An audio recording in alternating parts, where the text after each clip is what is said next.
கலகலவன சிரி கண்ணில் நீர் வர சிரி.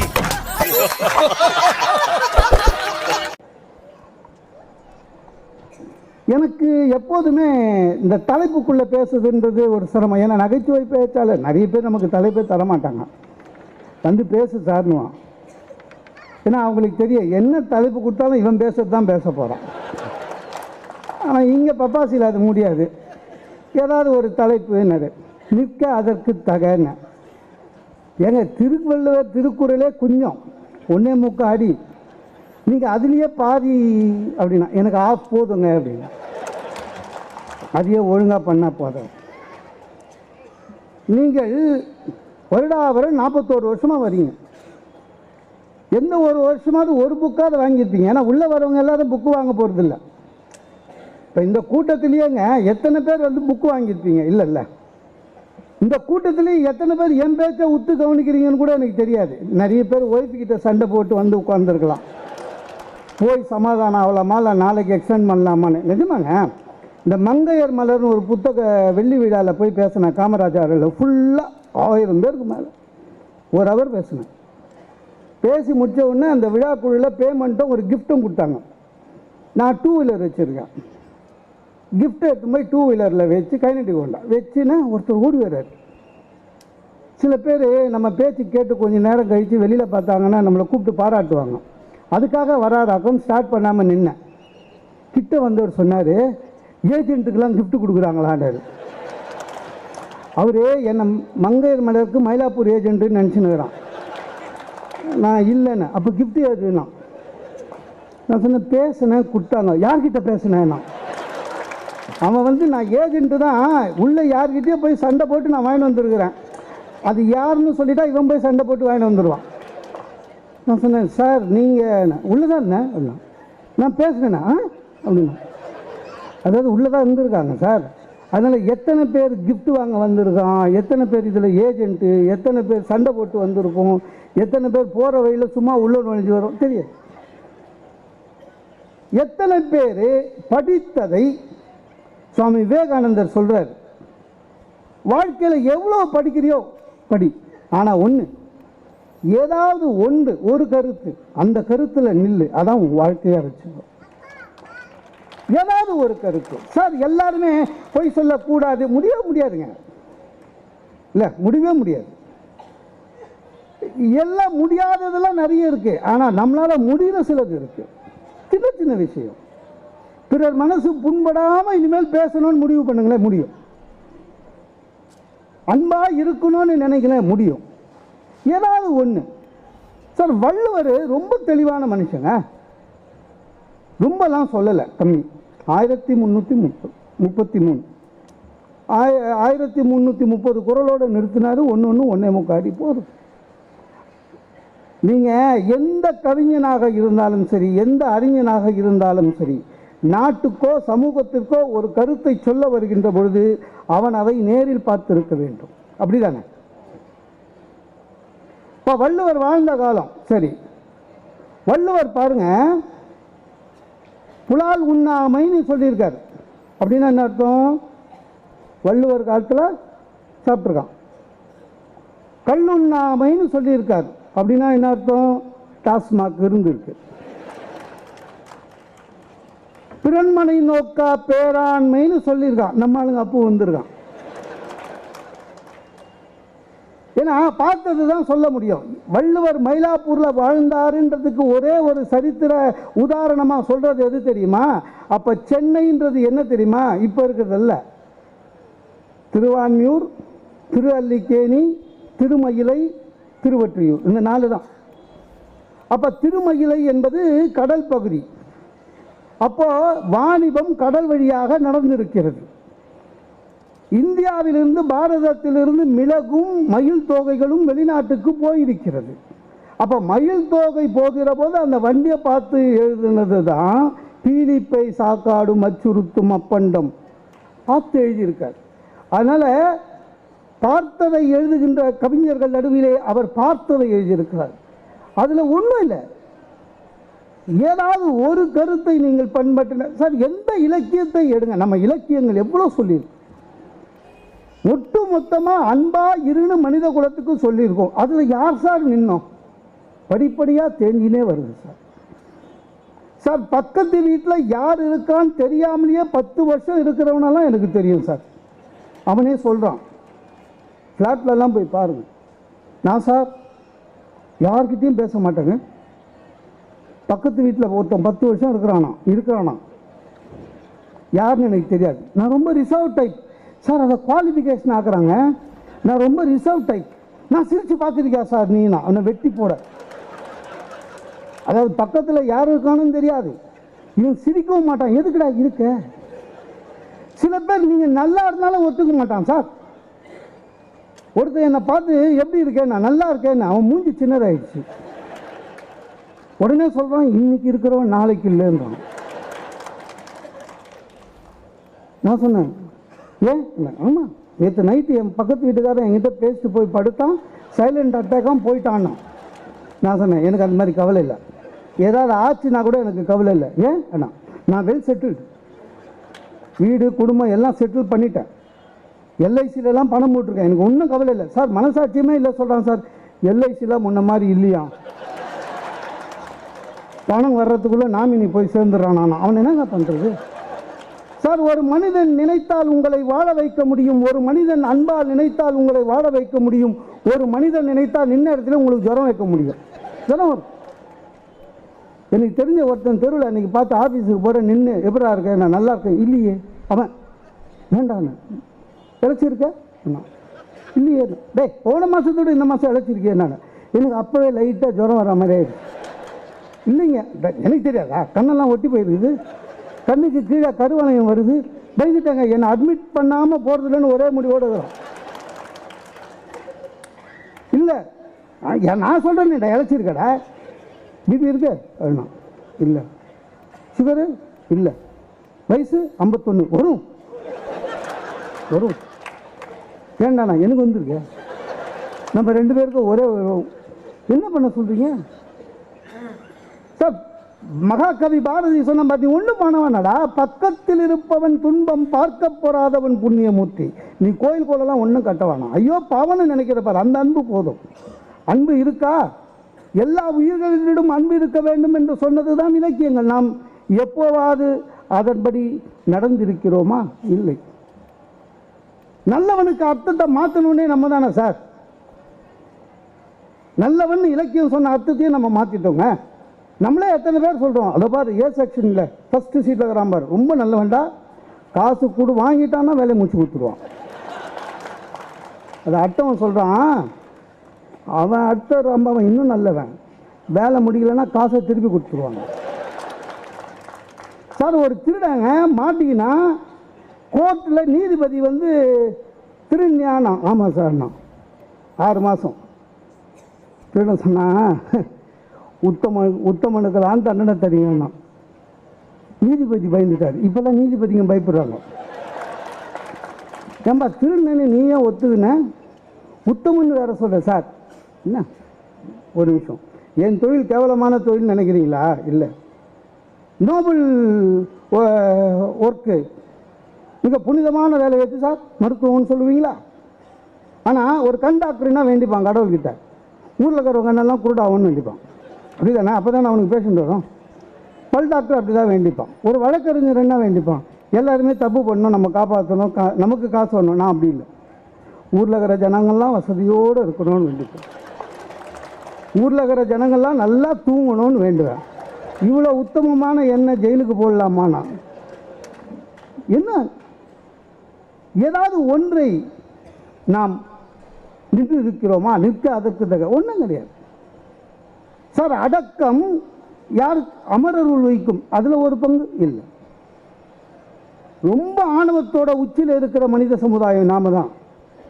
அட் எனி காஸ்ட் ஜெயிக்கணும் சார்ன்றான். அட் எனி காஸ்ட் அப்படின்னா நான் என்ன பண்ணாலும்.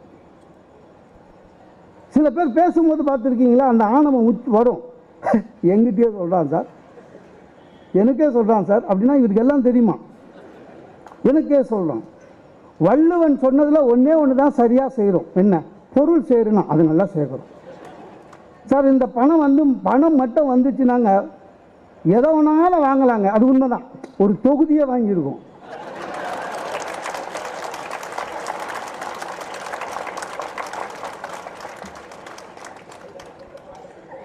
அட சம்பாதி ஈதல் இசைப்பட வாழ்தல், அதில் நின்று இருக்கோமா சார்? யாருக்காவது தர்மம் கொடுத்துருக்கோமா? நம்ம அசிஸ்டன்ட் கமிஷனர் சொன்னார கொடுக்கணும்.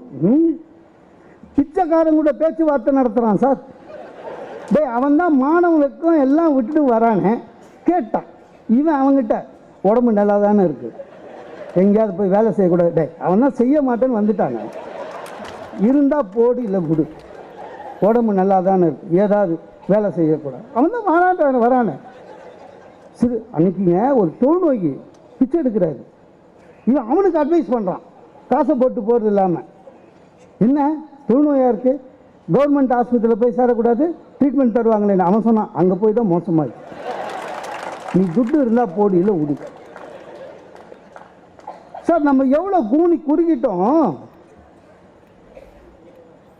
விருந்தோம்பலில் ஒன்றா ஒரு ஒரு ஒரு உச்சத்தில் இருந்த தமிழ் சமுதாயம் இன்னைக்கு இன்விடேஷன்லேயே போகிறோம். ஆர்எஸ்விபி அப்படின்னா நான் வரல, நம்ம மரியாதையாக சொல்லிவிடு, இலைக்கு துட்டு போட மாட்டோம் சொல்லிடு. தனி மனித ஒழுக்கம் போயிடுச்சு. ஏதாவது ஒன்று நிற்க அதற்கு தக, அவ்வளோதான். தனி மனித ஒழுக்கம் போயிடுச்சு சார். எது எதெல்லாம் ஒழுங்காக இருக்கணுமோ அதெல்லாம் extra curricular activities, extra qualification ஆகிடுச்சிங்க. திடீர்னு நம்ம படிக்கிறோங்க பேப்பரில், சென்னை மாநகரத்துக்கு புதிய கமிஷனர், ஒரு புதிய கமிஷனர் வருகிறாருன்னா அவரோட வாழ்க்கை வரலாறு போடுறான். 74 IPS பேட்ச், அது இங்கே பண்ணார் அங்கே பண்ணார்னு கடைசியாக ஒரு வரி கொடுக்குறான். இவர் நேர்மையானவர் என்பது குறிப்பிடத்தக்கதுன்றான். அப்போ முன்னால் இருந்தவர், அதுக்கு முன்னால் இருந்தவர், நீதிபதி வாழ்க்கை குறிப்பில் அதே தான் போடுறான். பயமாக இருக்கு. ஒழுக்கம் என்பது உயிரோடு இருக்க வேண்டும், மனிதனோடு இருக்க வேண்டும். அது எக்ஸ்ட்ரா குவாலிஃபிகேஷன் அல்ல. அதை எக்ஸ்ட்ரா குவாலிஃபிகேஷன் ஆக்கினது நம்ம. அதுக்கு காரணம் நிற்க அதற்கு தக இல்லை. உறவுகள், உறவுகள் ஏழையா இருந்தாலும் வந்து உதவுவது உறவுகள். வள்ளுவன் சொல்லிட்டார். வள்ளுவர் காலத்தில் அந்த மாதிரி இருந்திருக்கும், இப்போ அப்படி கிடையாது. 3 வருஷம் முன்னால் வெள்ளம் வந்தபோது என் வீட்டில் வந்தது. கிரவுண்ட் ஃப்ளோர் ஃபுல்லாக முஞ்சி போச்சு. அதுக்கப்புறம் மெதுவாக வடிஞ்சுது. 3 நாள் நொந்து நூலாக போனோம். ஒருத்தம் ஃபோன் பண்ணல, ஃபோன் பண்ணவும் முடியாது. 3வது நாள் ஃபஸ்ட்டு ஃபோனு ஊர்லேருந்து என் சொந்தக்காரன், மாப்பிள்ள தண்ணியாமே அப்படின்னா. உறவு நிற்க அதற்கு தக. ஆமாம் மொத்தமாக மூழ்கிச்சாமே, நான் அந்த குரல் தெரியுது. ஆமாம் எது வரையும் தண்ணி அப்படின்னா, கழுத்து வரியும் என்ன அடுத்து சொல்கிறான் சார். உன் கழுத்து வரியுமா என் கழுத்து வரியுமாண்ணா? ஏன்னா என் கழுத்துனா அது 3 அடிங்க, அவன் கழுத்துனா 4.5 அடி. அது தெரியும். அவர் பெரிய மேட்டூர் டேமில் இருக்கிற சொந்தக்காரங்க. ஆமாம் புதுசாக ஒரு LCD டிவி வாங்கினியா, அது போயிடுச்சு. உடனே ஏய் டிவியும் போயிடுச்சாண்டி, அதாவது ரன்னிங் கமெண்ட்ரி கொடுக்குறான் ஒய்ஃபுக்கு. டிவியும் போயிடுச்சு சார். நான் எவ்வளோ அழிஞ்சேன்றதை கேட்டு தெரிஞ்சுக்கிறாங்க ஒவ்வொரு விஷயமா. சோறு அப்படின்னா கவர்மெண்ட்டில் போட்டாங்க. என்ன போட்டாங்க, என்ன போட்டாங்க, மெனு கார்டாட அனுப்புவாங்க மேலேருந்து, டிக்கெட்டு கொடுங்க. உறவுகள் போயிடுச்சு. உறவுகள் எப்படி இருக்க வேண்டும் என்று இலக்கியம் சொன்னது, திருக்குறள் சொன்னது, சீவகை எல்லாம் தான் சொன்னது. எவன் கேட்டது சார்? நல்லா இருந்தா பொறாமைப்படுகிறான், கெட்டு போயிட்டா சிரிக்கிறான். உறவு அன்னைக்கு ஆயிடுச்சு. ஒரு வீடு வாங்கினேங்க, கிரகப்பிரவேசம் புளிச்சலூரில். ஒவ்வொரு மிடில் கிளாஸுக்கும் அதானே சார் கனவு. வீடு வாங்கினேன். ஊர்லேருந்து எங்கள் மாமா விடிய காலை 4:30 மணிக்கு வந்தார். வந்து இங்கே வாங்கினேன், வாங்கி கட்டி தான் வந்தேன். இங்கே ஏரோட்ராம் வரப்போகுதுன்னு சொன்னாங்களேன்னு ஆரம்பிக்கிறான். எனக்கு டென்ஷன் ஆச்சு. விடிய காலம் 4:30, ஃபஸ்ட்டு ஆளே அவர் தான். ஏரோட்ராம் வரப்போகுதுன்னு சொன்னாங்களேன்னு. இதுக்காக திருச்சியிலேருந்து வந்திருக்கான். நான் சொன்னேன் இல்லை, படித்தேன் அப்படின்னு. அதுக்குள்ளே என் ஒய்ஃபு போய் இல்லை இங்கே வராது. இல்லைம்மா வருதுன்னு சொன்னாங்கம்மா. இல்லை மாமா இங்கே 30,000 வீடு இருக்குது வராதுன்னு சொல்லிட்டாங்கன்னு. உனக்கு தெரியுமா? என் ஒய்ஃப் கிட்ட சண்டைக்கு போகிறாரு. உனக்கு தெரியுமா கவர்மெண்ட் நினச்சா ஒரே நல்ல புல்டோசர் வச்சு இடிச்சிருவான் சார். அவன் கிரகப்பிரவேசத்துக்கு வந்திருக்கான், என் வீட்டை புல்டோசர் வச்சு இடிக்காமல் போகிறதுன்னு ஒரே முடிவோடு இல்லை.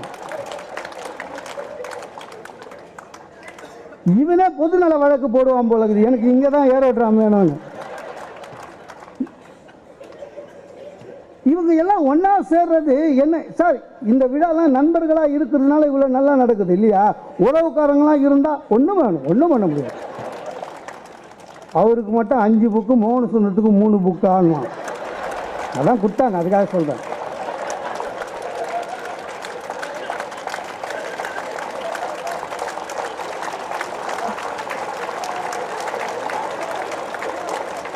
இல்லை சித்தப்பா பெரியப்பா அந்த சண்டை வரும். வரவேற்புரை எங்கள் சின்ன மாமனார் தான் பண்ணணும் வரும். இவனுங்க ஒன்றா சேர்றது கல்யாணத்தில் மட்டும்தான். கல்யாணத்தில் கூட பாருங்கள், சண்டை இல்லாத கல்யாணமே ஏதாவது உண்டா சார்? ஏதாவது ஒருத்தர் சண்டை வலிக்கிறதுக்குன்னே போவான்.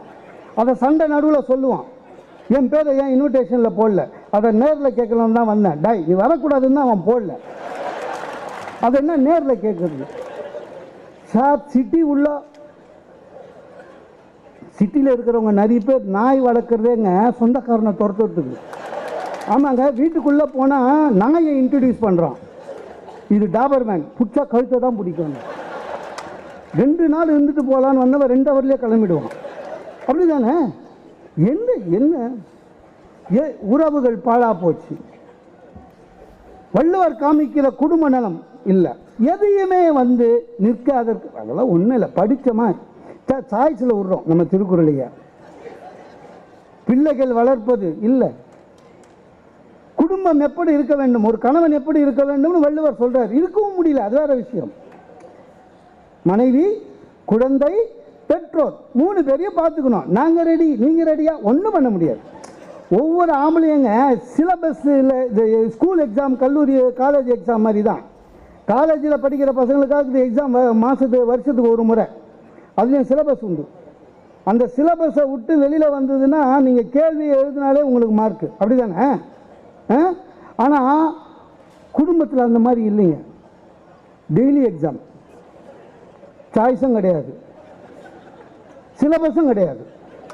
கிளம்புறேன், என் ஒய்ஃபு, உங்கள் அம்மா அப்பா இன்னும் எவ்வளோ நாள் நம்ம வீட்டில் இருக்காங்க சொல்லி தான் ஆகணும். எடுத்த உடனே அதை விட்டு முடியாது. அவள் ஆக்சுவலாக உங்கள் அம்மா அப்பா எவ்வளோ நாள் இருக்கிறான்னு தான் கேட்க வந்தா. ரொம்ப கோச்சிக்கு போகிறேன்னு இன்னும் எவ்வளோ நாள் வீட்டில் இருக்கிறேன்னு ஒரு வார்த்தை சேர்த்துக்கணும். கேட்க முடியாது. ஆஃபீஸுக்கு போயிட்டு திரும்பி வரும்போது எங்கள் அம்மா இடுப்பில் கை வச்சு சொல்கிறாங்க, உன் பொண்டாட்டியை கொஞ்சம் அடக்கி வைடான்றாங்க. அதாவது நம்மளால் எது முடியாதோ, எங்கள் அப்பா வேலையே முடியலன்னா ஈஸி சேரில் படுத்துனுக்கிறாரு. அவங்க பையன் நான் என்ன பண்ணுவேன்? முடியல.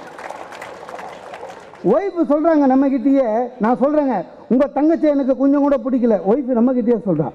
சார் நம்ம என்னைக்காவது ஒய்ஃபு கிட்ட சொல்லியிருக்கோமா உன் தங்கச்சி எனக்கு பிடிக்கலன்னு? நிறைய பேர் வீட்டில் நிறைய பிடிச்சதுனால தான் பிரச்சனையே வருது.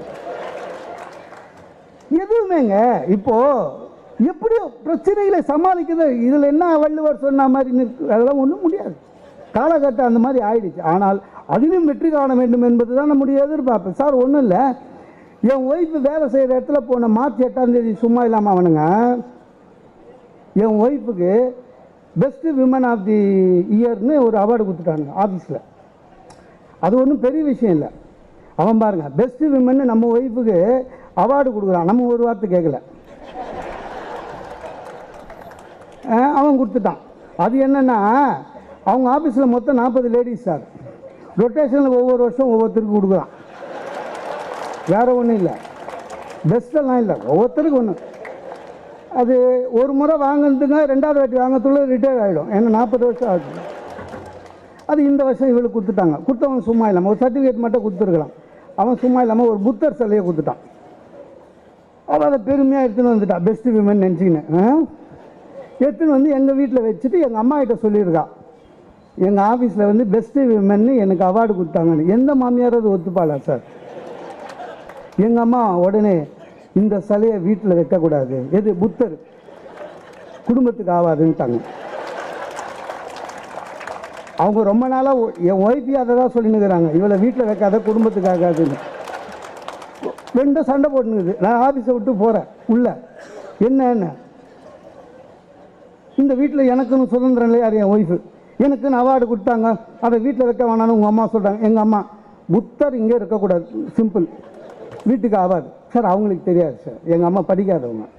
எங்கள் அம்மாவை பொறுத்தளவுக்கு புத்தர்ன்றவர் நடு ராத்திரியில் ஒய்ஃபை குழந்தைய விட்டுட்டு வெளில போயிட்டு வரும்.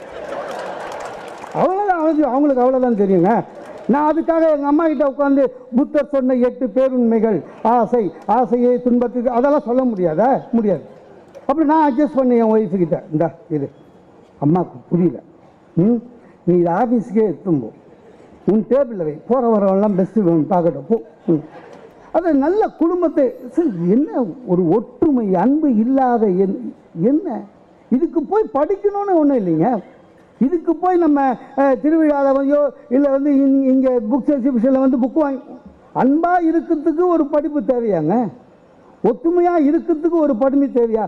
படித்தவற்றில் நிற்க நம்ம மறுக்கிறோமே, அதுதான் மனக்குறைவு சார். பெற்றோர்கள் எப்படி இருக்கணும்? நம்ம டைரக்டர் சார் ரொம்ப அற்புதமான ஒரு கேரக்டர் படிப்பார். அப்பா, ஒரு அப்பா எப்படி இருக்கணும், ஒரு அப்பா எப்படி இருக்கக்கூடாது. உண்மையான ரோல் மாடல் குழந்தைக்கு யார் தெரியுமா சார்? சும்மா மகாத்மா காந்தி, அப்துல், குழந்தைக்கு ரோல் மாடல் அப்பா அம்மா தான். குழந்தைக்கு ரோல் மாடல் அவன் வளர்ந்து முடிஞ்ச பிறகு அவன் டிசைட் பண்ணிக்கிட்டான் யார் ரோல் மாடல். குழந்தையா இருக்கும்போது ரோல் மாடல் அப்பா தான். இந்த பெண்கள் எல்லாம் எல்லாரும் சொல்லுவாங்க, பெரியவங்களாம் சுந்தரகாண்டம் படிங்க, சுந்தரகாண்டம் படிங்க. பெண்களை படிச்சு என்ன பயன்? இன்னைக்கு எப்படி இருக்கு நாடு? விட்டு கொடுக்கிற தன்மை இல்லாத குடும்பமே அப்படிதானே சார். விட்டு கொடுக்கணும் சார், அது இல்லை சார். வீடு கோடை விடுமுறைன்னு வீடு லீவ் விடுறான் சார் கோர்ட்டுக்கு, மெயின் கோர்ட்டுக்கு. குடும்ப நீதிமன்றத்துக்கு மட்டும் லீவ் விட மாட்டான், அது பெரிய கியூவாக நிற்கிது. விட்டு கொடுக்கிற தன்மை இல்லை. அன்னைக்கு ஒரு பொண்ணு கல்யாணம் ஆகி 6 மாதம்தான், ஜட்ஜி கேட்குறாரு, அம்மா கல்யாணம் ஆகி 6 மாதம் தானம்மா ஆகுது, கொஞ்சம் யோசிக்கக்கூடாதான்னு. பாவம். இது யுவர் ஆனர், ஒரு தடவை முடிவு பண்ணிட்டேன்னா அப்புறம் என் பேச்சை நானே கேட்க மாட்டேன்னு. யார் பேச்சை கேட்காதனால தான் அங்கே வந்து நிற்கிது சார். கணவனுடைய எல்லா சுகதுக்கங்களையும் விட்டு கொடுக்கிற தன்மை பெண்களுக்கும், பெண்களை எல்லா இடங்களிலும் விட்டு கொடுக்காத தன்மை ஆண்களுக்கும் இருக்க வேண்டும் என்று நம்முடைய இலக்கியங்கள் சொன்னது, நம்முடைய இதிகாசங்கள் சொன்னது, நம்முடைய புராணங்கள் சொன்னது. நாம் படித்தோம், மறந்துவிட்டோம், நிற்கவில்லை. அதான் பிரச்சனை. ஒரு ரோல் மாடல்னா அப்பா தான். இப்போ எப்படி இருக்காங்க அப்பா? இல்லை, நான் அதெல்லாம் இல்லைங்க. ஒரு அப்பா போட்டு பையனை அடிக்கிறாரு, பின்னி எடுக்கிறாரு. ஏங்க பையனை அடிக்கிறீங்கன்னு தெரியாது சார் உங்களுக்கு. விற்கிற விலைவாசியில் A4 ஷீட்டு, பென்சில், பேனாலாம் துட்டு குத்து வாங்கிட்டு வரான் சார். இவன் சொல்லி இந்த ஆஃபீஸில் இருந்து நம்ம எடுத்துன்னு வர மாட்டோமா சார் அப்பா? ஸோ பையன் என்ன நினச்சிட்டான், A4 ஷீட்டும் பென்சில் பேனாவும் காசு கொடுத்து வாங்கிறது இல்லை, ஆஃபீஸ்லேருந்து எடுத்துன்னு வர்றது. நீ யார் ரோல் மாடலு? ஃபோன் அடிக்குது, நான் இல்லை சொல்லு, இல்லை சொல்லு, இல்லை சொல்லு. நம்ம தான் சொல்லி கொடுக்குறோம் குழந்தைக்கு. இந்த பெற்றோர்கள் எல்லாம் எல்லாமே 40 வருஷம் முன்னாலேயே இருக்காங்க. அதான் பிரச்சனை. இந்த சிக்கன் குனியா மாதிரி அந்த கால மேனியா. நாங்கள்லாம் சின்ன வயசில் நடந்து போனோம். நீ நல்லா இருக்க, எனக்கு பைக் வாங்கி கொடு. எல்லாத்துக்குமே குழந்தைகளை குறை சொல்ல முடியாது. குழந்தைகளை சுதந்திரமாக விடணும்.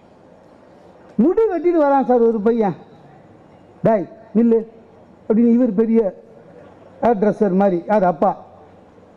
நான் அப்படியே இருக்குது. பின்ன மொட்டை அடிச்சிட்டா வருவான். எவ்வளோ கொடுத்த? 300 ரூபா. 300 தான். இப்போ அதுக்கும் ஜிஎஸ்டி வாங்குறானுங்க. 300 தான். அங்கே ஏன் வெட்டினேன்?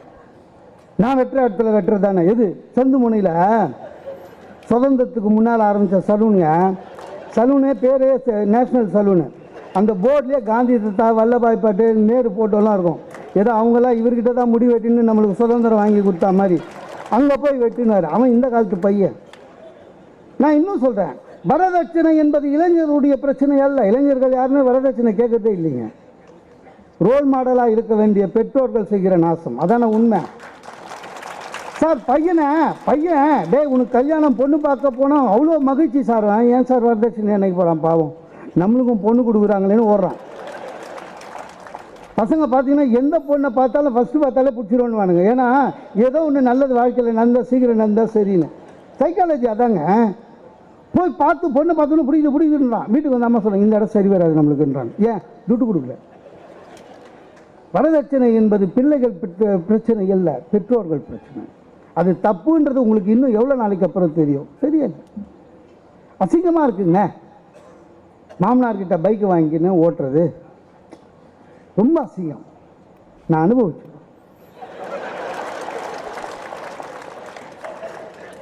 இப்போ வர இந்த யங்ஸ்டர்ஸ் சும்மா இருக்க மாட்டானுங்க. அவனுங்க அம்மா அப்பா வாங்கி கொடுக்குறாங்களா, அதில் பைக்குக்கு பின்னால் it is my mom gift, it is my dad கிஃப்ட்னு எழுதுறானுங்க. அன்றைக்கி என் ஒய்ஃப் சொல்லுது நீங்கள் கூட ஃபாதர் இன் லா கிஃப்ட்னு எழுதிருக்கோம். நாங்கள் கூச்சமாக இருக்குது நமக்கு வண்டி எடுக்கிறதுக்கு. என்னங்க அழுக்கு அப்படியே இருக்குது அப்படின்றான். ஏன்னா அவங்க அப்பா வாங்கி கொடுத்து தொச்சின்னுக்கிறோம் உட்காந்து. யார் கேட்குறது? எப்படிதான் காதல் என்பது எந்த காலத்திலுமே உண்டுங்க. ஏன் திடீர்னு எதிர்ப்பு? உங்கள் சங்க இலக்கியம் சொல்லாத காதலா? எல்லாமே சொல்லியிருக்கு. ஏன் எதிர்ப்பு? எதிர்க்கிறோம். அப்பாங்களாவது பரவாயில்லைங்க, ஒரு வாரம் உம்முன்னு இருந்துட்டு சரியாயிடுவாங்க. இந்த அம்மாங்க கூடாது. இந்த மூஞ்சி எப்படா லவ் பண்ணது? 2-3 நாள் தொடர்ந்து சொன்னோன்னு நம்மளுக்கே சந்தேகம் வருது. நம்மளுக்கு கிடைச்சது இந்த மூஞ்சி தான். தப்பு பண்ணிட்டோமோன்னு. சார், உறவுகளிடம் இருந்து மனிதர்களை பிரிப்பது பெற்றோர்கள். சில சமயங்களில் சில குடும்பத்தில் டாய் கல்யாணத்துக்கு வா, ஆனால் அத்தை கிட்ட பேசக்கூடாது. ஏன்? அவங்க பேச மாட்டாங்க. அத்தை கிட்ட பேசாத பையன் யோசிக்கிறான். அத்தை கிட்டே பேச முடியாதுன்னா அவங்க பொண்ணுகிட்ட பேசவே முடியாது. அப்புறம் எதுக்கு கல்யாணத்துக்கு? நான் வரலன்றான். இல்லை நீ கண்டிப்பாக வரணும். ஏன் வரணும்? உன்னை எப்படி வளர்த்துக்கிறேன்னு நான் காமிக்கிறேன் எல்லாருக்கும். அதாவது நம்மளை டெஸ்ட் டியூப் மாதிரி எடுத்து போகிறாங்க. எப்படி பார்க்குறோம் பார். எல்லாமே எதை நாம் நினைக்கிறோம், எது சொன்னது. இந்த நம்முடைய தமிழ் இலக்கியங்கள் நமக்கு கொடுத்த ஒரு பெரிய வரம் என்ன தெரியுமா? விதி.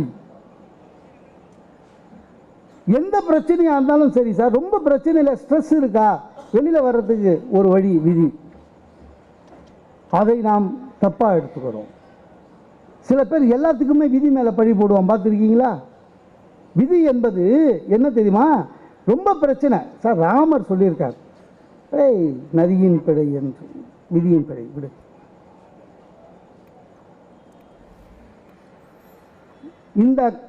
இந்த விதியை நம்ம அதை ஒரு ப்ளஸ் பாயிண்டாக எடுத்து வரோம். எல்லா இடத்துக்கும் சோம்பேறிங்க எல்லாம் சொல்லும். நான் போகும்போது எனக்கு விதி சார், நான் நிற்கிற பஸ், நான் எதிர்பார்க்குற பஸ்ஸு வராது சார். ஏன்? நீ சரியாக போட. இந்த பந்தியில் பச்சடி வச்சுன்னு போகிறான் சார், இவனுக்கு வைக்காமல் போயிட்டான்.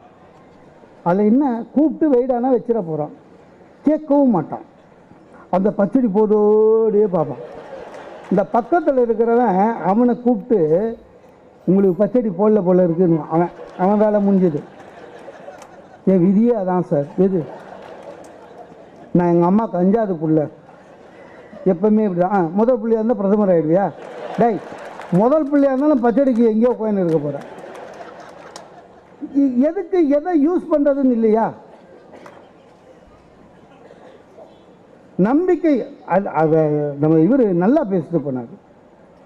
இந்த மனிதரில் நீயும் ஒரு மனிதன் மண்ணன்று எழு திற எல்லாம் போய் படித்தோம். யார் கேட்டது? இறை நம்பிக்கை வை என்றோம். இப்போ நம்ம கொஞ்சமாக மாறிட்டோம்.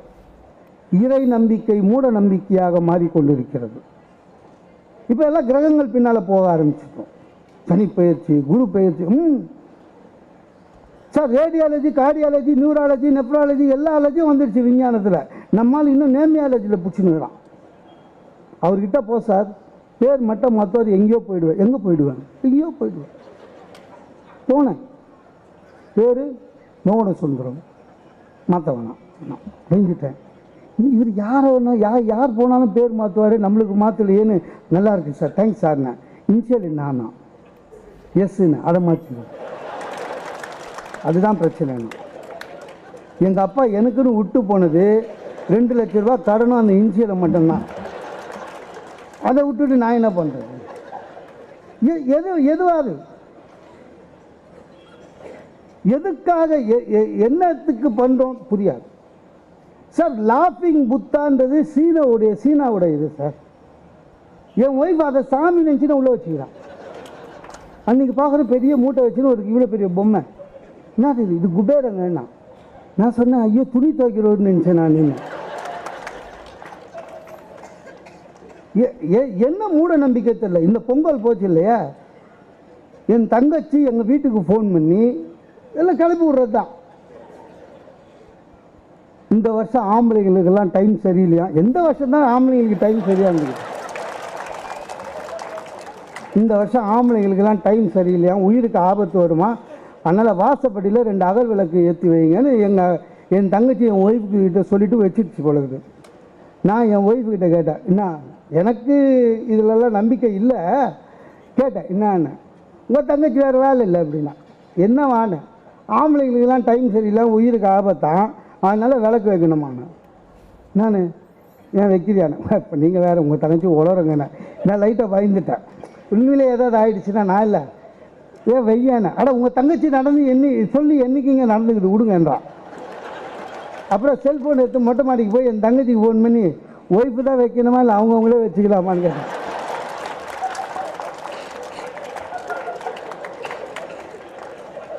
இல்லைங்க, நான் எல்லாரை விட நான் முக்கியம் இல்லை. ஆக நேர்பட பேசு, புதியதோர் உலகம் செய்வோம், எல்லாம் படித்தோம், எல்லாம் பேசுகிறோம்.